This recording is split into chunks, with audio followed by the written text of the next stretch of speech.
સુરેન્દ્રનગર જિલ્લામાં રાજ્યની દારૂબંધીના કાયદાનો ભંગ કરીને મોટા પાયે વિદેશી દારૂનો જથ્થો સંગ્રહવામાં આવતો હોવાનું સ્ટેટ મોનિટરિંગ સેલની રેડમાં સામે આવ્યું છે।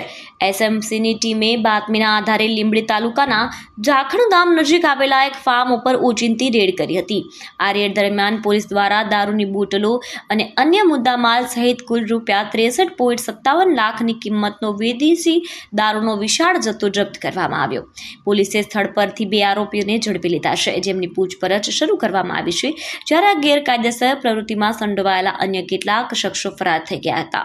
પોલીસે દારૂના આ મોટા રેકેટમાં સંડોવાયેલા કુલ 7 શખ્સો સામે ગુનો નોંધીને લીંબડી પોલીસ મથકે કાયદેસરની કાર્યવાહી હાથ ધરી છે। રાજ્યમાં દારૂબંધી હોવા છતાં આટલો મોટો જથ્થો ઝડપાતા સ્થાનિક પોલીસની ભૂમિકા સામે પણ સવાલો ઊભા થયા છે અને ફરાર આરોપીઓને ઝડપી લેવા વધુ તપાસ શરૂ કરાઈ છે।